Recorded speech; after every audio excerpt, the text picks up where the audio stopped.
Alright, so growing up in an Asian household, there wasn't much exposure to American culture except from like media, movies, or shows or stuff like that. And so when I heard about this project about talking about some culture or culture that you aren't a part of but you want to learn more about, uh, my mind immediately went to some topics that I might have some exposure to from movies and stuff, but I don't actually know the real truth behind them. And so I saw this opportunity. I saw this project as an opportunity to learn more about Greek life on college campuses, and more about why they're here, and are they true to what they are in the movies. And so, like, my goal of the project was to find out why Greek life exists in the first place, and if it's accurately portrayed by the movies and the activities that are common in Greek life, such as like the partying, hazing, and like the rituals and whatnot. So the first thing that I wanted to know was, why does Greek life exist in the first place on college campuses, and why they're still operating today on college campuses. And so I learned that back in 1776, the first Greek society was founded as an academic honor society, and that but by the 1830s, around there, Greek societies on college campuses had become more of like a brotherhood or sisterhood type of thing. And as more and more time passed by, it has grown into what has become today.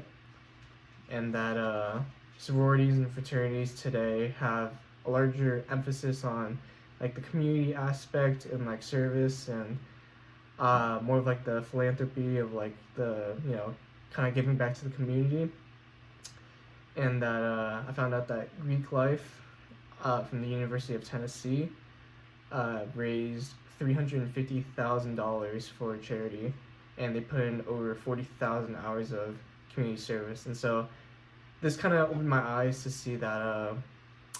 So, like, just reading off those stats, it made me realize that Greek life on college campuses is more about like giving back to the community, about being kind of like a brother or sisterhood, and just kind of taking care of those around you more than I thought it was. Alright, so now that I know about the origin and why Greek life exists today, my goal is to find out whether or not the media and like TVs and movies and all that, if they kind of portrayed the Greek lifestyle accurately. So in movies and media, the typical like Greek life member, I guess, they just, from what I've seen, they kind of just party 24/7, and like just never go to class. They kind of just abandon their academics and just seem like they're just party animals and stuff.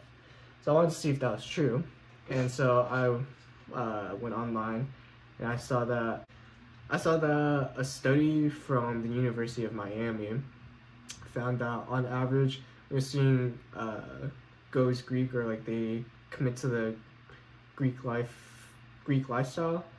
Their GPA actually lowers, especially during the pledging season. Which, now that I think about it out loud, it does make sense as to why their GPA would lower when they're trying to get into, I guess, the fraternity or sorority, because I've heard, and from what I've seen online, that they do have to go through some activities and, I guess, rituals in a sense to prove like their worth or loyalty to the fraternity or sorority. And these kind of like extra activities that they have to go through and endure, I can see how it does hinder academic performance, because some of the stuff that I've seen, it's a lot. And so yeah. But on the other hand, I did also see stuff online. A source from San Diego State University had quite a few testimonies and interviews with students that were previously in fraternities and sororities, asking about their experiences and how they felt after coming out from the college experience, and how they felt that Greek life had affected them. And they said that these groups, it's more than socializing. They were able to receive advice from people that are older than them, and they were able to receive advice from mentors, and that they were able to create relationships and connections with other people that were similar to them, and these connections would be able to hopefully help them in the future in the professional or even personal lives. But in terms of like the career, they said that they were able to establish like this network of people that they were able to kind of rely off of and talk to and create these close relationships with. So before this project, the most I ever really knew about Greek life was just what was shown in the movies. But as I did this project and looked up more about Greek life, I learned that obviously movies aren't the most trustworthy source. Um, Greek life in movies is often very glamorized in a sense and very extreme, and so like the only knowledge that I had was just inferences based off of a small tidbit of extreme scenarios, and so obviously that wasn't the most accurate. So for this project, I wanted to find out why Greek life is still around today and if it matched like my preconceived notions about it from like movies and stuff.